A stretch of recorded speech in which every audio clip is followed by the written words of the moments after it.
ሰላምን ጥዕናን ንኩልኩም ተኸታተልተይ ይኹን እንዳበልኩ ናብ ናይ ለማዓንቲ መደበይ ከኣቱ ኣብ ናይ ለማዓንቲ መደበይ ከምቲ ልሙድ ንዓኹም ንተኸታተልተይ የምህር እዩ ኢለ ዝሓሰብክዎ መደብ ሒዘልኩም መፅእ ኣለኹ። ናይ ለማዓንቲ መደበይ ዘልዕሎ ኣብ ደቂ ተባዕትዮ ዘጋጥም ቀልጢፍካ ናይ ምፍሳስ ፀገም መልዕሊኡን መፍትሒኡን ክንርኢ ኢና። ንብዙሓት ደቂ ተባዕትዮ ኣብ እዋን ፆታዊ ርክብ ዘጋጥሞም ሰለስተ ናይ ፆታዊ ርክብ ስንፈት ፀገማት ኣለዉ። እዚኦም ድማ ቀልጢፍካ ናይ ምውዳእ ፀገም፣ መትሎ ደው ናይ ምባል ፀገምን ናይ ፆታዊ ርክብ ድሌትን ስምዒትን ምጥፋእ እዮም። እዚኦም ኣብ ደቂ ተባዕትዮ ብተደጋጋሚ ዝረኣዩ ናይ ፆታዊ ርክብ ናይ ስንፈት ዓይነታት እዮም። ኣብ ናይ ለማዓንቲ መደበይ ኣብቲ ሓደ ኣድህቦ ሂብና ብፍላይ ኣብ ብዙሓት ደቂ ተባዕትዮ ዘጋጥም ቀልጢፍካ ናይ ምፍሳስ ፀገም ክንርኢ ኢና። ንምንታይ ደቂ ተባዕትዮ ቀልጢፍካ ናይ ምፍሳስ ፀገም የጋጥሞም? ከምዚ ዓይነት ፀገም ከጋጥሞም እንተሎኸ ብኸመይ ክትፈትሕዎ ትኽእሉ ዝብል ነገር ክንርኢ ኢና። እስካብ ናይ መደበይ ፍፃመ ሓቢርኩም ንፅንሑ።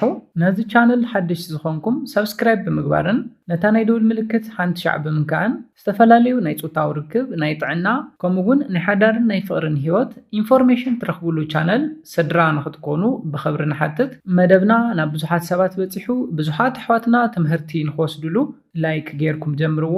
ስድራን ዝኾንኩምኒ እንዳመስገንኩ ናብ መደበይ ክምለስ። ፈለማ ዝጎድኡ ነገራት ክንርኢ። ቀልጢፍካ ናይ ምፍሳስ ፀገም ንኸጋጥም ዝገብሩ ነገራት እንታይ እዮም? ቀዳማይ ናይ መትሎ ጥዕና ዝጎድኡ ነገራት ምግባር እዩ። ንኣብነት ተቀዳማይ ኣመጋግባ ወይ ድማ ንበልዖ ምግቢ እዩ። ትበልዕዎ ምግቢ ጥዕንኡ ዝሓለወ እንተዘይኮይኑ ኣብ ዘርኢ ፍረኹም ስፐርምኹም ከምኡውን መትሎኹም ጉድኣት የብፅሕ እዩ። ንኣብነት ጨው ዝበዝሖ ምግብታት ምብላዕ፣ ቅብኣት ዝበዝሖ ምግብታት ምብላዕ፣ ከምዚኦም ዝበሉ ልምድታት በብመዓልቲ ተብዝሑ እንተኮይንኩም ኣብ ቡንባታት ደምኩም ዘየድሊ ናይ ስብሒ በዝሒ ንኽእከብ ይገብር እዩ። እዚ ድማ ምንቅስቃስ ደም ናብ መትሎኹም ብእኹል በዝሒ ንኸይህልው ይገብር እዩ። እዚ ድማ መትሎኹም ድኽም ዝበለ ንክኸውን ብምግባር ቀልጢፍካ ናይ ምፍሳስ ፀገም የስዕበልኩም እዩ። ካብዚ ብተወሳኺ መትሎ ደው ናይ ምባል ፀገም እውን የስዕበልኩም እዩ። ስለዝኾነ እቲ ቀዳማይ ኣመጋግባኹም ምግብኹም ምምሕያሽ እዩ። ጥዕንኡ ዝሓለወ ብፍላይ ድማ ቆፅላ መፅልን ፍሩትን ኣብዚሕኩም እንተትበልዑ ዝበለፀ ተመራፂ እዩ። ኣብ መበል ካልኣይ ንሪኦ ድማ ኤክሰርሳይዝ ዘይምስራሕ እዩ። ንደቂ ተባዕትዮ ስትሮንግ ዝገብር ኣብ እዋን ፆታዊ ርክብ እውን ብሉፅ ዓቕሚ ንክህልወኩም ድሌትኩም ስምዒትኩም ንክውስኽን ንነዊሕ ደቃይቕ ንመትሎኹም ደው ኢሉ ነቲ ርክብኩም ብዝግባእ ንምፍፃም ዝሕግዝ ስፖርታዊ ምንቅስቃስ ወይ ድማ ኤክሰርሳይዝ እዩ። ንንውሕ ዝበሉ ደቃይቕ ወይ ድማ ሰዓታት ኮፍ ትብሉ እንተኮይንኩም ኣብ ሰውነትኩም ዘየድሊ ስብሒ ዝእከብ እንተኮይኑ ኣብ እዋን ፆታዊ ርክብ ድኽም ዝበልኩም ንክትኮኑ ይገብር እዩ። ስለዝኾነ ኤክሰርሳይዝ ምስራሕ እንተነኣሰ ኣብ ውሽጢ ሓደ መዓልቲ ን30 ደቂቕ ዝኣክል ስፖርታዊ ምንቅስቃስ ምስራሕ ግድን ክኸውን ኣለዎ። ኢቭን ወክ ምግባር እውን ኣድላይ እዩ። እዚ እውን ምስ ናይ መትሎ ጥዕና ዝተተሓዘ ስለዝኾነ እዩ። እቲ ሳልሳይ ንሪኦ ድማ ሜንታል ሄልዝ እዩ። ኣብዝሓ ግዜ ደቂ ተባዕትዮ ኣብ እዋን ፆታዊ ርክብ ቀልጢፍኩም ንኽትዓግቡን ንኽተፍስሱን ዝገብረኩም ነገር ይዕግባ ዶ ይኸውን? ቀልጢፈ የፍስስ ዶ ይኾን? መትሎይከ ደዋ ይብልን ዶ ይብለን ይኸውን?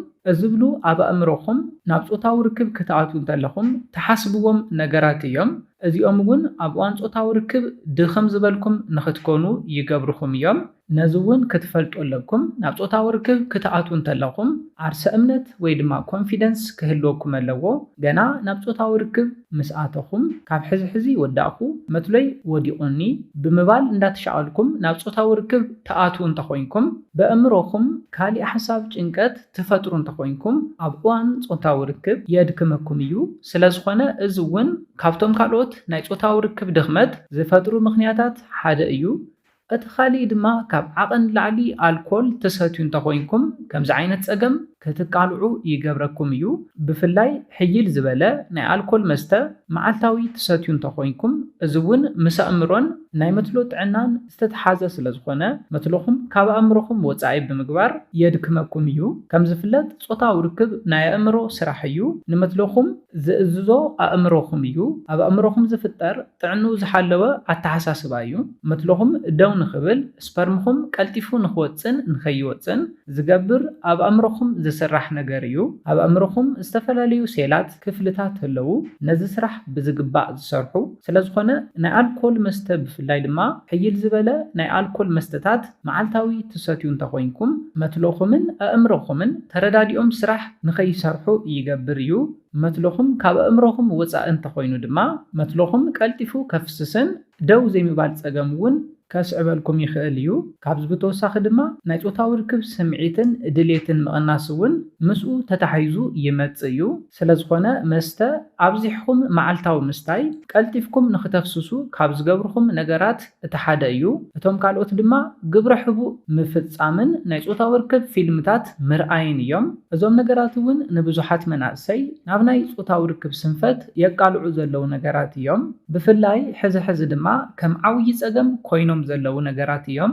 ኩልሻዕ ናይ ጾታዊ ርክብ ፊልምታት ዝሪኡ ሰባት ግብረ ሕቡእ ይፍጽሙ እዮም እዞም ክልተ ነገራት ዝተተሓዙ ነገራት እዮም እዚኦም ድማ ንመትሎ ብስነኣእምሮውን ብኣካልን ዝጎድኡ ስለዝኾኑ ናይ ጾታዊ ርክብ ፊልምታት ምርኣይ ግብረ ሕቡእ ምፍጻም ናብ ቀልጢፍካ ምውዳእ ዘቃልዑ ምኽንያታት እዮም ስለዝኾነ ካብኣቶም እውን ክትርሕቁ ኣለኩም ኣብ መወዳእታ ንሪኦ ናብ ቀልጢፍካ ምፍሳስ ዘቃልዕ ምኽንያት ድማ ብጣዕሚ ሴንሲቲቭ ምዃን እዩ ከም ዝፍለጥ ናይ መትሎ ታሕተዋይ ክፋል ብጣዕሚ ሴንሲቲቭ እዩ እዚ ድማ ምስ ብልዕቲ ብተደጋጋሚ ክፋሓፋሕ እንተሎ ቀልጢፍካ ንኽተፍስስ ይገብረካ እዩ ኣብዚ ክትፈልጥዎ ዘለኩም ነገር እንታይ እዩ ትጥቀምዎ ናይ ጾታዊ ርክብ ናይ ፖዚሽን ዓይነት ምፍላጥን ፈሊኹም ምጥቃምን እዩ ነቲ ታሕተዋይ ክፋል መትሎኹም ደጋጊሙ ዝነክእ ደጋጊሙ ዝሓሳሲ ናይ ጾታዊ ርክብ ናይ ፖዚሽን ዓይነት ትጥቀሙ እንተኮይንኩም ቀልጢፍኩም ንኽተፍስሱ ይገብረኩም እዩ ስለዝኾነ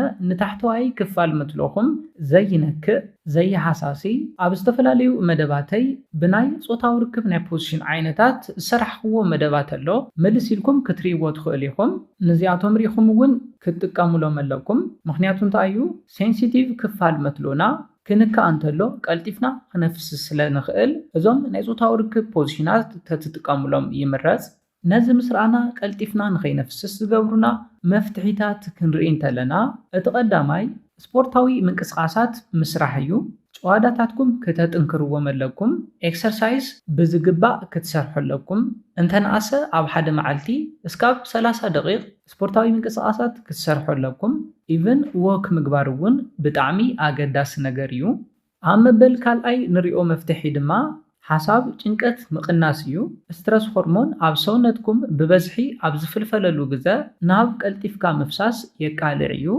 ስለዝኾነ ጭንቀት ስትረስ ክትቅንሱ ኣለኩም ኣብ መበል ሳልሳይ ንሪኦ ቀልጢፍኩም ንኸይተፍስሱ ዝገብር መፍትሒ ድማ ናይ ጾታዊ ርክብ ፊልምታት ናይ ምርኣይ ልምዲ እንተሃሊኩም ርኢኹም እውን ግብረ ሕቡእ ትገብሩ እንተኮይንኩም ነዚ ጎዳእ ነገር ደው ክተብልዎ ኣለኩም ግብረ ሕቡእን ናይ ጾታዊ ርክብ ፊልምታት ምርኣይን ኣብ ናይ ጾታዊ ርክብ ጻንሒትኩም ዓብዪ ተጽዕኖ ዘሕድሩ ሕማቕ ልምድታት ስለዝኾኑ ግብረ ሕቡእን ናይ ጾታዊ ርክብ ፊልምታት ምርኣይን ካብ ሂወትኩም ከተውግድዎ ዘለኩም ኣገዳሲ ነገር እዩ ኣብ መበል ራብዓይ ንሪኦ መፍትሒ ድማ ኣመጋግባኹም ምምሕያሽ እዩ ብፍላይ ጫው ዝበዝሖም ምግብታት ቅብኣት ዝበዝሖም ምግብታት ክትቅንሱ ኣለኩም ፍሩትን ቆፅላ መፅልን ኣብዚሕኩም ምብላዕ ክትለምዱ ኣለኩም ኣብ መበል ሓምሻይ ንሪኦ መፍትሒ ድማ ኣልኮሆል ኣብዚሕኩም ትሰትዩ እንተኮይንኩም እውን ምቕናስ እንተተኻኢሉ ድማ ምግዳፍ ብጣዕሚ ብሉፅ መፍትሒ እዩ ተጥቀምዎ ናይ ጾታዊ ርክብ ናይ ፖዚሽን ዓይነት